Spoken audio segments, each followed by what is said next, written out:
প্রতিনিয়ত যেভাবে বর্তমান সরকার সাধারণ মানুষের উপর চাপ বৃদ্ধি করে চলেছে, সেই চাপ সাধারণ রাজ্যবাসীর পক্ষে সহ্য করতে পারবে তো? রাজ্যের মানুষের আয় উন্নতি কি এতটাই বেড়ে গেছে যে দিনের পর দিন চাপ তৈরি করা হলেও মানুষের পকেট সহ্য করতে পারবে? কি কারণে সরকার একসাথে গ্যাস, জলের কর, বিদ্যুতের বিল বৃদ্ধি করলো? এরকমভাবেই একের পর এক প্রশ্ন সিপিআইএম আয়োজিত আগরতলার বিক্ষোভ সভা থেকে করলেন রাজ্যের প্রাক্তন মন্ত্রী সিপিআইএম নেতা মানিক দে।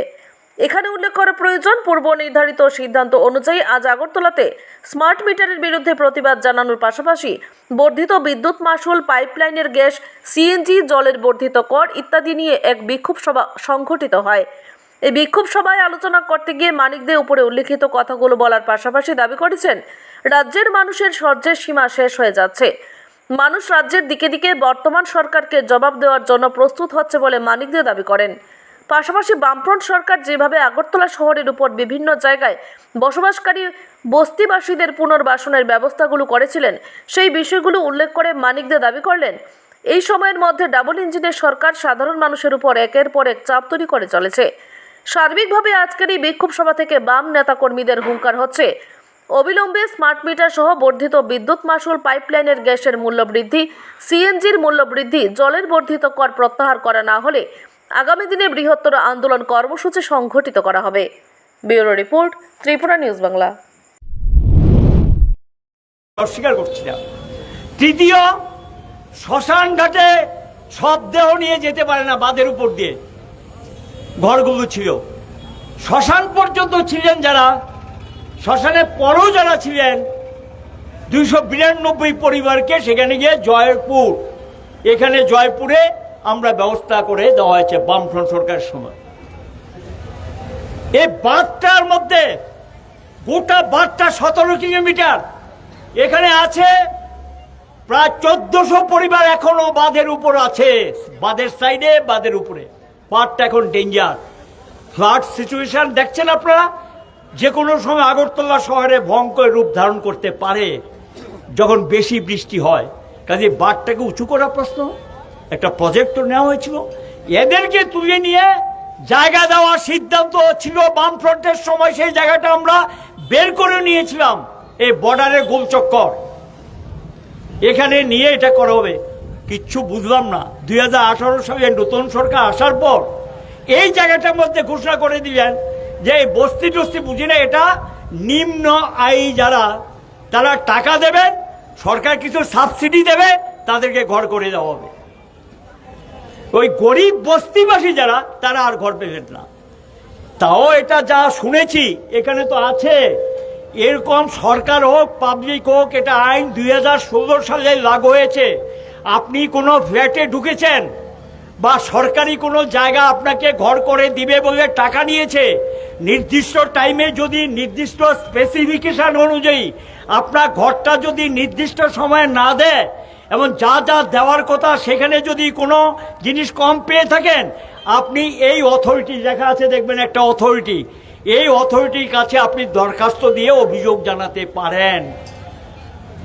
তারা তাৎক্ষণিক, যারা প্রমোটার, সরকারও প্রমোটার হতে পারে, হাউজিং বোর্ড প্রমোটার, টাকা নিয়েছেন, আরবান ডেভেলপমেন্ট অথরিটি টাকা নিয়েছেন, আপনারও প্রমোটার, সেখানে গিয়ে যারা টাকা দিলেন আজকে কত বর্ষ তারা ঘরগুলো পায় না। সেম পাবলিকের ক্ষেত্র আছে, এরকম বিভিন্ন জায়গায় টাকা দিয়ে দিয়েছেন, ঘর পাচ্ছে না। এগুলো তো দেখেন, জলকট্টর বানান, এগুলি বানানের কি ব্যাপারটা আপনারা, আমরা এটা চট করে সমর্থন করি না। আমাদের বক্তব্য একটাই, পরিষেবাকে উন্নত করুন, মানুষের সঙ্গে পরামর্শ করুন, মানুষের সঙ্গে কথা বলে আলোচনা করে তারপর সেখানে সিদ্ধান্তে যান। কাজে চট জলদি এভাবে এগুলো সিদ্ধান্ত নিয়ে নেওয়া, এতে করে মানুষের উপরে চাপ পড়ে, ক্ষোভ বাড়ে এবং মানুষ এটা মেনে নিতে পারছে না। সরকারকে আবেদন জানাচ্ছি, আপনারা যারা আজকে প্রতিবাদে এখানে সামিল হয়েছেন, গোটা রাজ্যের মানুষও প্রতিবাদে সামিল হয়েছেন, আমরা জানি যে একটা প্রতিবাদের মধ্য দিয়ে এই সমস্যার সমাধান হয়ে যাবে, আমরা এটা মনে করি না। কারণ বিজেপি এই ধরনের দল না, এই দলটা মানুষের ভাষা বুঝতে চায় না, মানুষের কথা শুনতে চায় না, মানুষের ক্ষোভকে মূল্য দিতে জানে না, মানুষকে সম্মান দিতে জানে না, মানুষ যখন কোনো প্রশ্ন তোলে যত্ন সহকারে শুনতে চায় না।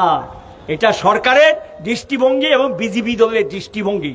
কাজে এদের কাছে বিরাট কিছু হয়ে যাবে এই আশা আমরা করি না। যদি করে তো ভালো কথা, এবং এই আশা আমরা করি না। কাজেই মানুষের কাছে যেতে হবে, বুঝিয়ে বলতে হবে, মানুষকে ঘুরে দাঁড়াতে হবে, প্রতিবাদে সামিল হতে হবে, আন্দোলনে সামিল হতে হবে। যদি সামিল না হন কেউ রক্ষা পাবেন না। এই আবেদনই সিপিএম সকলের কাছে রাখছে। কাজে এই বিক্ষোভ মিছিল যে শেষ হয়ে যাবে ভাবার কোনো কারণ নাই। আরও লড়াইয়ের জন্য আমাদের মানসিকভাবে আরও মানুষকে সমবেত করে বড় ধরনের লড়াইয়ের জন্য আমাদেরকে প্রস্তুতি নিতে হবে। এই আহ্বান করেন না, ভোট টোট করতে চান না, ভাবেন যে পিটি আপনারা সরকারে চলে আসবেন। 5 বছর পর কিন্তু আপনাদেরও যেতে হবে। মানুষ কিন্তু জবাব চাইবে, কৈফিয়ত চাইবে। বারবার এক খেলা চলে না।